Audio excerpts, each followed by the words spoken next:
Hello friends, welcome back. In this video, we'll be discussing one more reading comprehension passage for exercising our CAT para reading comprehension questions in CAT and other management exams. So the passage is already provided to you as a PDF. The link to the PDF is provided in the description of the video. So before watching the video, I would suggest that all of you please attempt the passage on your own so that you get familiar with the passage. And then if you, when we discuss the things, your clarity will be more or the concepts will be very clear to you. Otherwise, if you are directly watching the video, there may be problems because it is very difficult to read from the screen. So that is why I would suggest that you attempt the exercise on your own first. The PDF is provided in the link, which is there in the video description. Then come back to the video so that your understanding will be better. So this is the passage, and the passage is about 452 words long. So ideally, you should be taking less than 2 minutes in reading the passage because, as I stated earlier, you need to have a minimum reading speed of 250 words per minute for attempting the VRC section of CAT and other management exams. If you do not have that particular threshold of 250 words per minute, you might have problems. So please try to improve your reading speed. Minimum, I'm talking about minimum. If you can increase it to 300 to 350 words per minute, that will be very good. So I'm not going into the details of the passage as such. When we discuss the questions, we will go into the details. Instead, I have noted down the main points of the passage. This is something that you should be doing, especially for tough passages. I'm not saying that you should waste your time during the exam in noting down the points. You should mentally note down the salient points or the important points of the passage while reading the passage itself.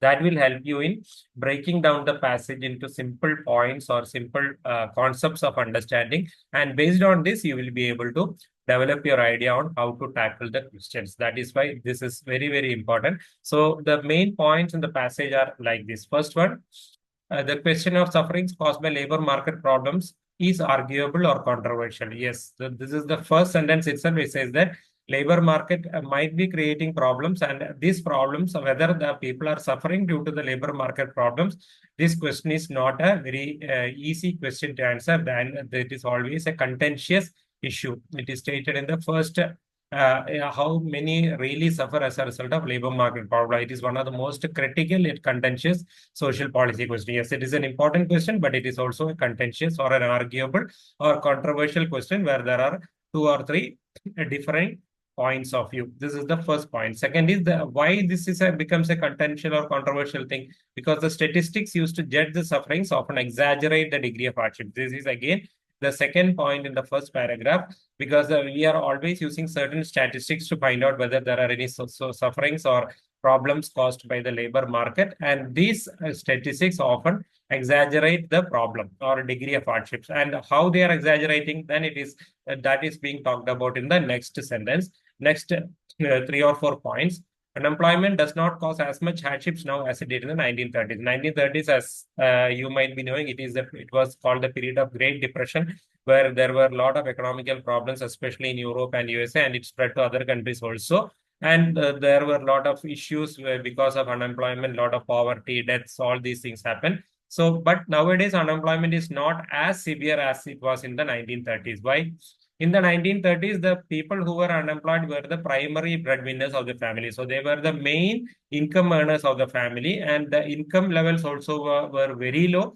Means marginally subsisting level, means the income was barely enough for the minimum survival of the people, and there were no social schemes to support the unemployed. Means there were no social welfare measures like incentives or unemployment benefits that are given by governments to the people. So that such kind of things were not there in the 1930s. So the 3 main points why the unemployment was a severe issue in the 1930s was they were the main income earner of the family. Income level were very low, and the social service schemes were support schemes were not there.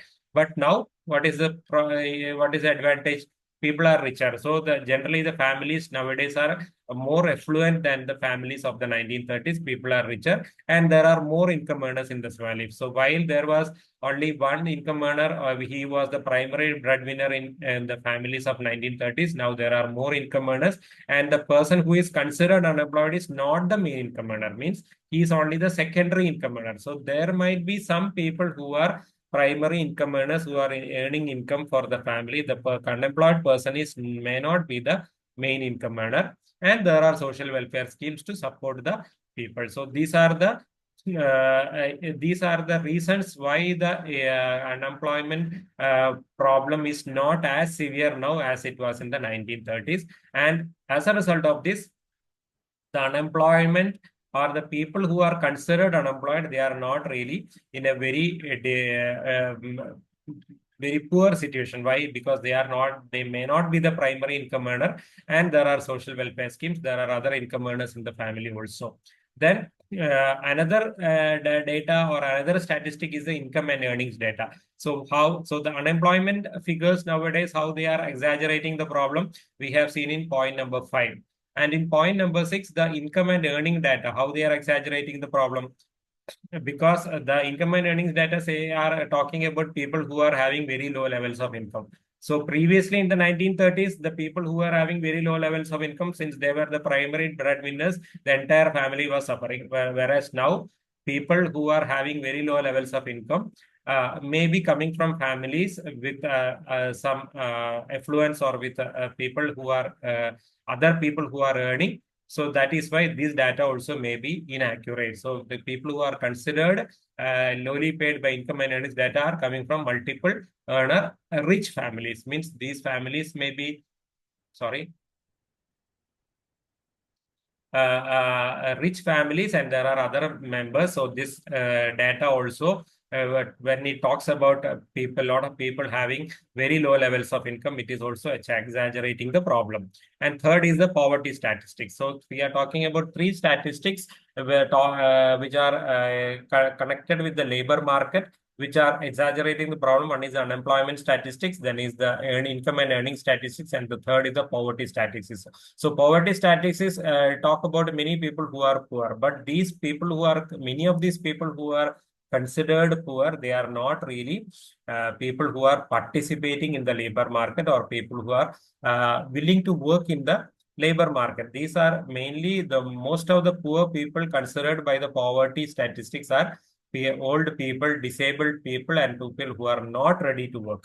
So these people are considered as poor. See, these people are not really willing to participate in the labor market, or able to participate in the labor market. So the data thrown up by the poverty statistics does not clearly indicate the labor market problem, because the people who are considered poor are not really the people who are participating in the labor market. So that is why these 3 data are exaggerating the problem. One is the unemployment data, how it is exaggerating, because many of the people who are unemployed, they may be coming from rich families where other income earners are there, and where the income and earnings data, where many of the people are earning low wages, again the same thing, they are coming from multiple earning families where there are other members who might be earning very well. So that data is also exaggerating the problem.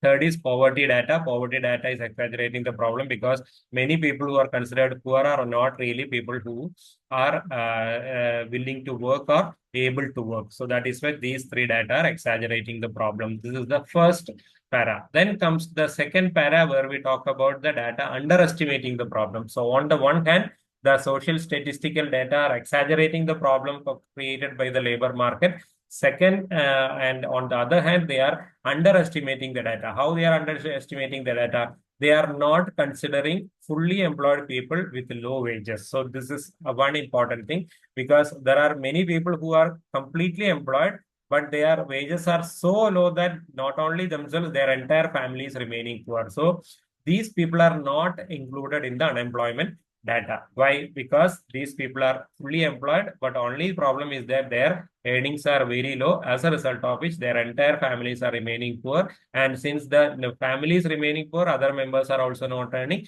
as a result of which the entire family is suffering. So that data will not be reflected in the this kind of people will not be reflected in the data, because if they are fully employed, they are not considered as unemployed. So this is the first point. Second point is frequent unemployment. It is not continuous unemployment, but frequent unemployment. So there might be people who might not be continuously unemployed, but frequently they are unemployed. They are getting employment, but in between they are sitting idle because of many issues. They are not employed. So the number of such people who are frequently getting unemployed, they are much more than the number of people who are continuously unemployed. That is what the points 10 and 11 are saying. So because of this, the hardships caused by these people are more. Why? Because the people who are frequently unemployed, they are whenever they are employed, they are getting very low wages, as a result of which they are not able to sustain themselves.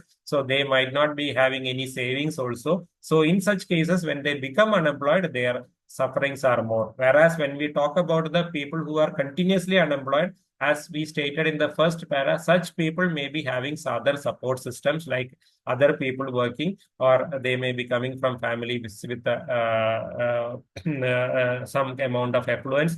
So those kind of things are there. Whereas in the case of frequently unemployed people, these people, they are numbering far more than the regularly unemployed people. As a result of which, their sufferings are more, because whenever they are employed, their salaries are also not very high. So that is why point number 12, for every person who is considered unemployed, there is another one who is either partially employed or else not employed at all due to lack of opportunity. So when we talk about unemployed people, people who are regularly unemployed, there is another one who is partially employed or else not employed due to lack of opportunity. So these people are not called part of labor force, because they are not coming into the labor force at all. Whereas unemployed means people who are in the labor force but not getting a job, they are unemployed. Whereas people who are not able to enter into the labor force because of lack of opportunities, they are not counted as unemployed. Even partially employed people are also not counted as unemployed. So that is why such people are also not included in the unemployed. So this is how the data is underestimating the problems. The data is underestimating the problem in these kind of ways. One, it is not talking about the low wages or the underemployed people who are not getting enough wages. Then the recurring unemployment problem, the number of people who are frequently getting unemployed, and such people are more than the number of people who are regularly unemployed. And the third point is the social welfare schemes are not giving any attention to these people, because the social welfare schemes all focus only on the elderly people, the disabled people, people who are not able to work or not part of the labor force. Whereas people who are part of the labor force but lowly paid, people who are not able to manage their livelihood with this kind of low pay, such people are not supported by the social welfare scheme. So these are the three ways in which the data is underestimating the problem. So on the one hand, data is exaggerating the problem. On the other hand, data is underestimating the problem. And because of this self-contradicting data, we cannot decide whether the problem is real enough to warrant any solution. So this is the third para. Third para says that the data is contradicting itself. On the one hand, it is exaggerating. On the other hand, it is underestimating, because of which we cannot decide whether the problem is serious enough to seek any particular solution. And the final point is that the only thing we can agree is that the existing tools are not adequate to measure the consequences of labor market problems. So this is the final point. Final point is that whether the passage begins with the question whether the labor market problems are causing any sufferings, and the final conclusion is that the existing data, from the existing data, we cannot find out whether the labor market problems are really serious enough to seek any solution, because the data is not adequate to predict the consequences of the labor market problems. This is the idea. So once you have gone through these points meticulously, your idea or understanding becomes complete. Then we can directly go to the questions. So once these points are there in your mind, the questions become very, very easy. Which of the following is a principal topic of the passage? What causes labor market pathology? What is pathology? The study of a disease is called a pathology. So what causes the labor market problems and that result in suffering? Are we talking about the reasons for the labor market problems in the passage? No, we are not talking about the reasons. We are only talking about whether these problems are creating any issues for the people. Why income measures are imprecise in measuring degree of poverty? Is this the main topic, whether the income measures are not precise in measuring the degree of poverty? No, the main topic is about the data that is used to understand the labor market problem. So this is again not this thing. Which of the currently used statistical procedures are the best for estimating the incidence? The passage itself says that none of the statistical tools right now are very good in estimating the hardships due to unemployment. So again, not an issue, not a correct answer. Where are the areas of agreement among poverty, employment, earnings figures? Whether the poverty, employment, earnings figures are agreeing on anything, or they are agreeing on many things. This is anyway, this is not the idea that we are going to or the main idea. The main idea is whether the statistics is able to clearly give you a picture of the problems that are there in the labor market. So the option here, how social statistics give an unclear picture of the degree of hardship caused by low wages and insufficient employment opportunities. Yes, the social statistics at present is not giving a clear picture regarding the degree of hardship caused by low wages and unemployment. So this is a very clear answer. This is the what the passage is talking about. So we are talking about the principal topic. Always remember the main topic. So the main topic means the most important topic in the passage is option E. Question number 2. The author uses labor market problems in the first lines of the passage to refer to which of the following. So I'll be very clearly what we are talking about, what kind of labor market problems we are talking about. We are talking about unemployment and the low wages, right? So you go for an option where we are talking about unemployment, shortage of jobs, providing adequate income. Yes. Other things are overall causes of poverty. Are we talking about all the causes of poverty? Unemployment is only one cause of poverty. There could be other reasons of poverty. We are not talking about the overall causes of poverty. Deficiencies in the training of the workforce, irrelevant. We are not talking about the skill of the workforce. Trade relationship among producers of goods, again wrong. We are not talking about this at all. Strikes and inadequate supplies, again irrelevant. Not talking about strikes. So option D is the correct answer here. Third question, the author contrasts the 1930s with the present in order to show that. What is the meaning? Why author is contrasting the 1930s with the present? We have already seen in the first two points. In the 1930s, the unemployment does not cause as much hardships now as it did in the 1930s. So the author is contrasting to show that unemployment is not a severe problem now as it used to be in the 1930s. So which is the answer? Very clearly B is the answer. This is how, when you are have a clear understanding of the passage, your answering becomes very, very fast. You don't have to think about the answers too much, because you don't even have to refer to the passage. We are not talking about whether more people are unemployed. We are only the contrast is made to prove that unemployment now has less severe effects. So this is the very clear answer. Social programs are more needed now. No, wrong.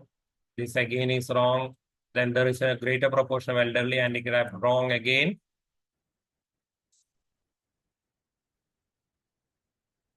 Then this also is poverty has increased, poverty has decreased. This is the meaning. The passage is saying poverty has decreased. So option B is the answer. Now question number 4. Which of the following proposals best responds to the issues raised by the author? So which is the best proposal that can answer the problem raised by the author? What is the problem raised by the author in the passage? The current statistical tools are not good enough to understand or measure the problems caused by labor market, especially unemployment and low wages. So what will be the proposal that will answer that issue? Any statistical tool that can clearly measure the problems caused by labor market. Which is the answer? New statistical indices should be developed to measure the degree to which unemployment and inadequately paid employment cause suffering. Very clearly, option C is the answer. So C, when you have a clear understanding of the passage, your answer becomes very simple. Innovative programs using multiple approach should be set up to reduce the level of unemployment. We are not talking about the level of unemployment or reducing the level of unemployment. We have to first see whether the problem is serious enough to cause any or seek any solution. See the last para. Whether high level of joblessness can be tolerated or must be countered by job creation and economic stimulus. So this data is not enough to find out whether this high level of joblessness can be tolerated, whether this the number of the degree of unemployment is acceptable or unacceptable. That is not able to be determined using the current method. This is what third last para is saying. So what is the whereas option one is saying we have to find new methods to reduce unemployment. This is not correct. We have to first understand whether unemployment needs to be reduced or not. So that is why we have first to develop statistical tools to find out that. So that is why O is not the correct answer. B, a compromise should be found between the positions of those who view joblessness as enabled and economic control and those who oppose the way. We are talking about people who support degree of unemployment and people who are not supporting the degree of unemployment. This is not correct because we have not yet uh, uh, understood whether unemployment is high enough or low enough. So that is why this again is wrong. Option C is the correct answer. Option D, consideration to be given to the ways in which statistics can act as partial causes of the phenomena that says purport measure. Means what? We have to think about statistics which are actually causing the problem they are supposed to address. Are the statistics causing any problem here? The statistics is not causing the problem here. So the statistics, the data at present is not able to clearly understand the problem.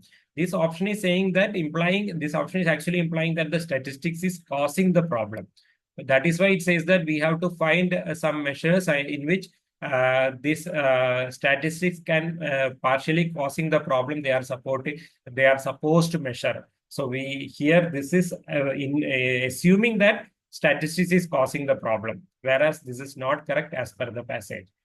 Option E, the labor force should be restructured so that it corresponds to the range of job vacancies. You are saying that the labor force should be restructured or reskilled. This again is not at all the issue. We have not yet decided whether the unemployment level is acceptable or not.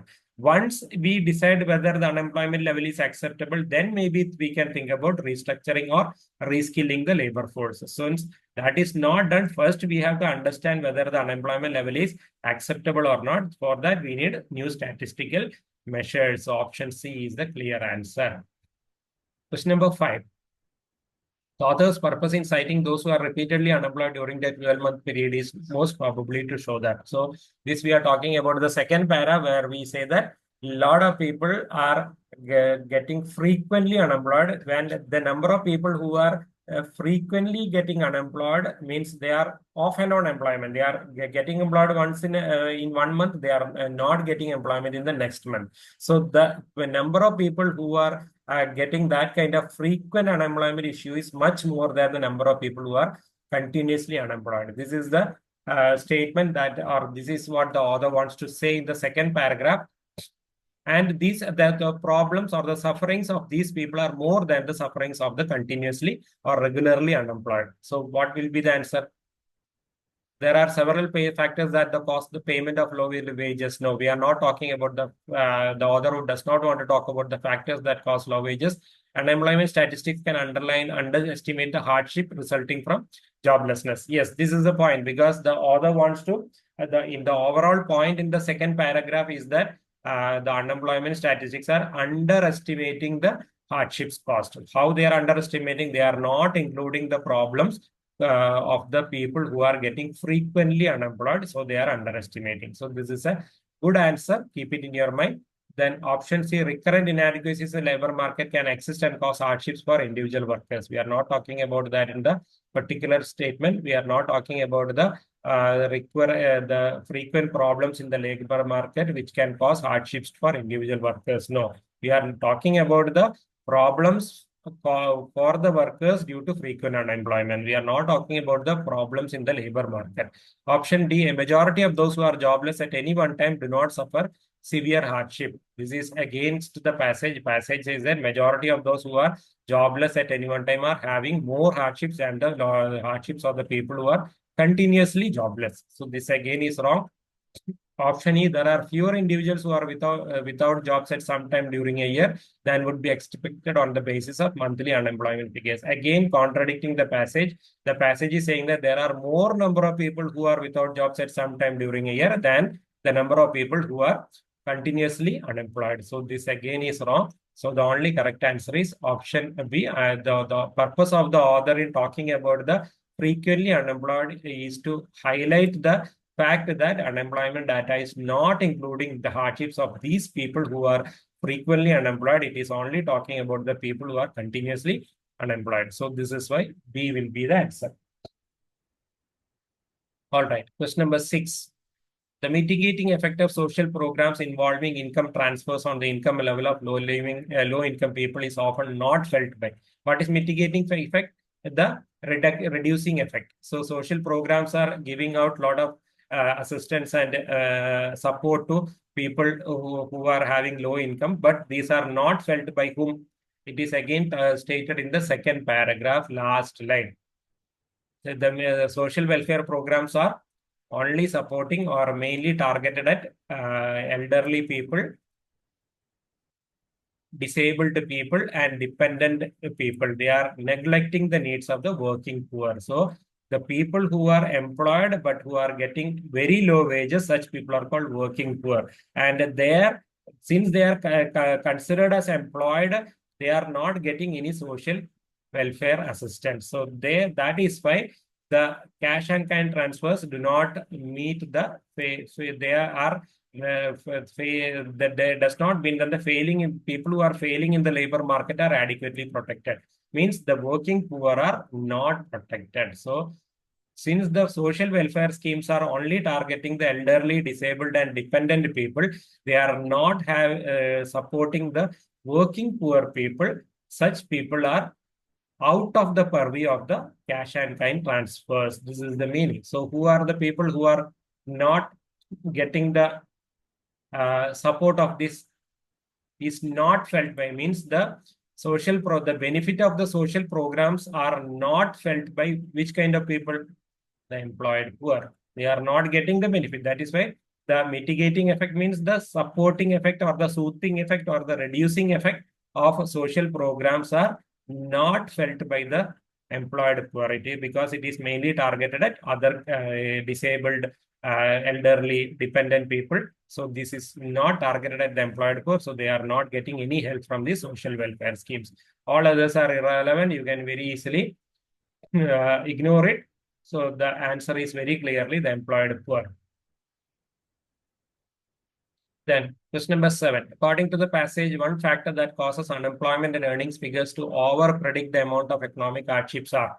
So where is it stated that the unemployment and earnings figures are over-predicting the amount of economic hardship? In the first paragraph, it says that the unemployment figures are over-predicting, means exaggerating. How the unemployment figures are exaggerating? Because it is counting those unemployed people who are really from rich families where there are multiple earners. So that is how they are exaggerating.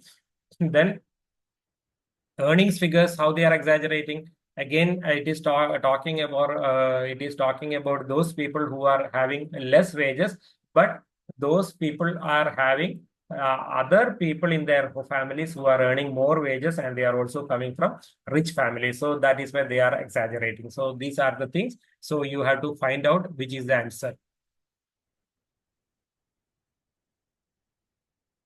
Very clearly, option C. Among the low-wage workers and unemployed, members of families in which others are employed. So these people are being highlighted by these statistics, low-wage workers and unemployed. But in many cases of these low-wage workers and unemployed, there are other members in their families who are employed. So the prevalence means the lot of people, a lot of such instances are there. So many instances are there where there are low-wage workers and unemployed, but many people in their families, they are employed, they are getting good wages, they are also from rich families. So that is how they are exaggerating or over-predicting. So this is the answer, option E.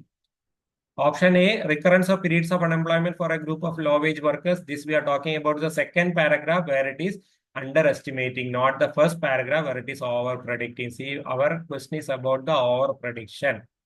Right. Then possibility that earnings may be received from more than one job per worker. We are not talking about one person doing more than one job. We are saying that in the paragraph, we are saying that the person who is either unemployed who is getting low wages, he is having many other people in his family who are earning, and they are coming from rich families. So it is not that this person is having more than one jobs. It is not talking about that. So not the answer. Option C, fact that unemployment counts do not include those who work for low wages and remaining poor. This is irrelevant. It is not counts do not include those who work for low wages. This is actually underestimation. We are talking about exaggeration. When the unemployment statistics do not count people who are working for low wages and remaining poor, it is underestimation. Whereas we are talking about overestimation in the passage. So in the paragraph, in the question. So this is why it is not correct. Option D, establishment of a system of record keeping that makes it possible to compile poverty statistics is again irrelevant. We are not talking about that in this particular paragraph, first paragraph. So option E is the clear answer.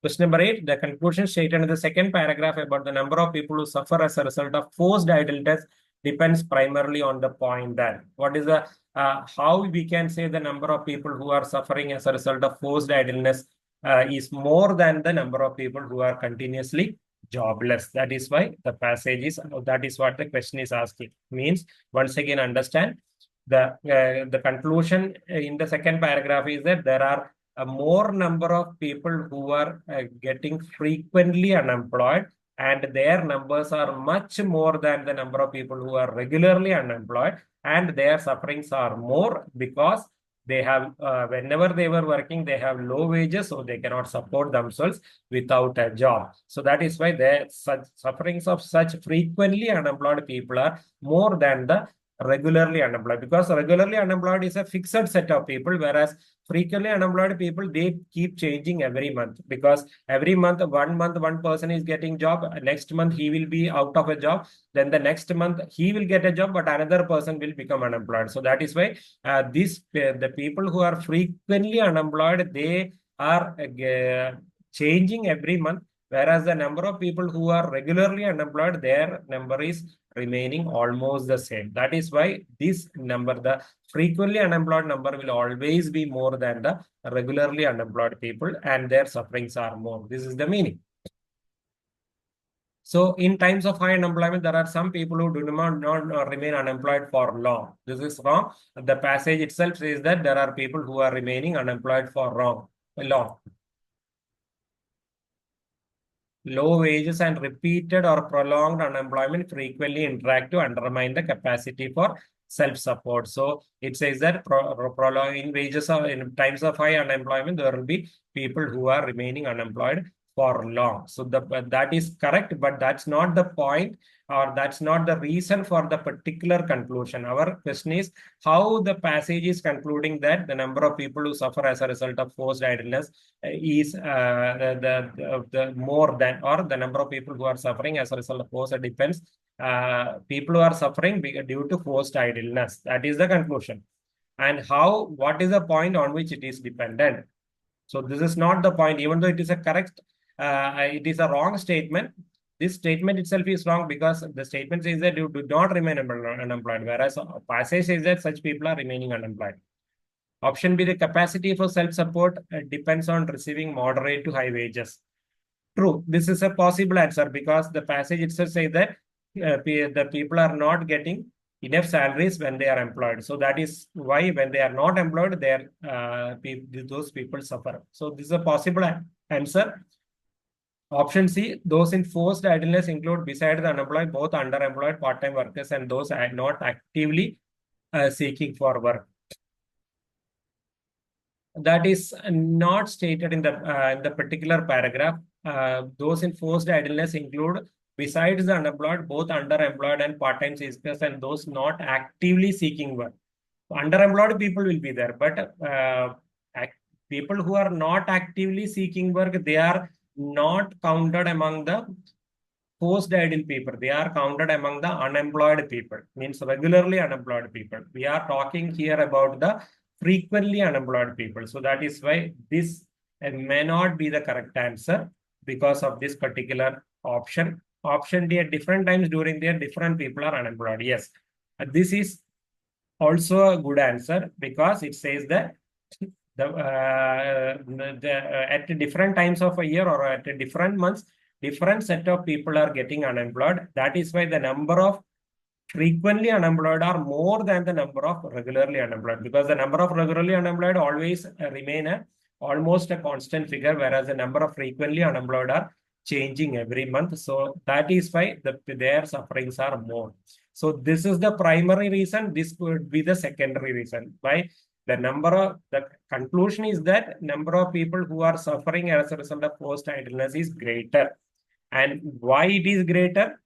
Because the number of people who are getting frequent unemployed change every month. So that is why this is the best answer, not this one, because it is only a secondary answer. And secondary reason is that, and these people are, even when they were employed, their wages were very low. So two reasons are there. First reason is this one. Second reason is this one.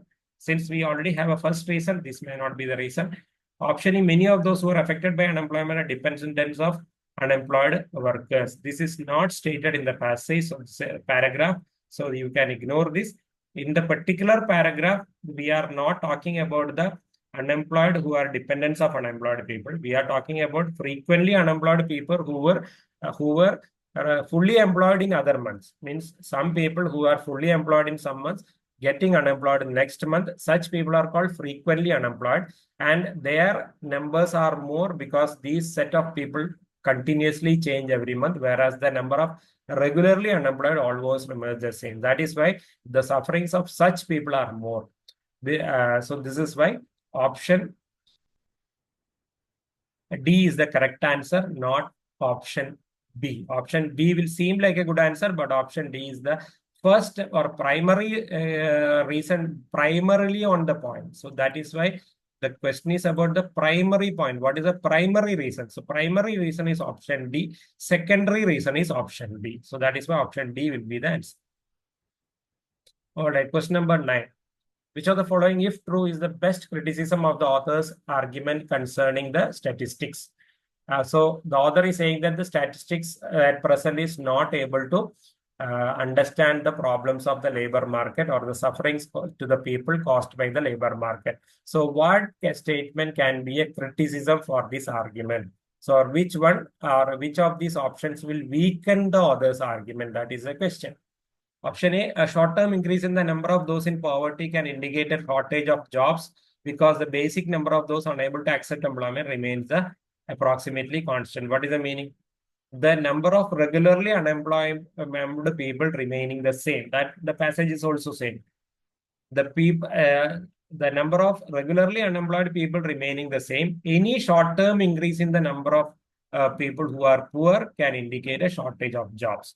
Yes, this is a good argument because our passage is saying that poverty is not a good indicator for labor market problems because poverty is mainly measuring people who are not participating in the labor market, like elderly people, disabled people, and people who are not actively trying to get a job. Such people are not included in the labor market. So when the poverty data is including those people, so poverty data is not a good indicator of unemployment or labor market issues. This is the argument in the passage. Whereas this statement is saying that any increase in the poverty in a particular month can indicate that there are certain problems in the labor market. Why?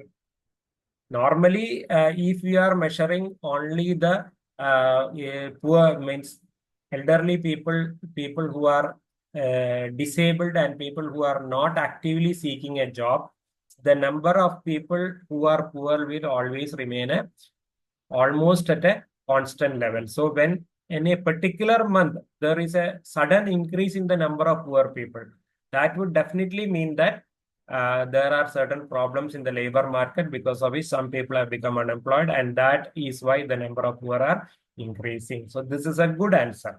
So that because then the poverty indication also includes the unemployed people. Normally, poverty indication measures only these kind of people. They are not actively including the unemployed people, because unemployed people means unemployed in the sense they are not participating in the labor market.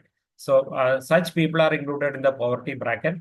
But when in a particular month, when there is a sudden increase in poverty, means there are some people who are actively participating in the labor market who have become unemployed, so they become poor. So that is the indication. So this is a good answer. It becomes a criticism to the authors, or it weakens the author's argument because it is talking about short term. Because the author is mainly talking about long term effects, so it is a this is a short term. So this is a good answer.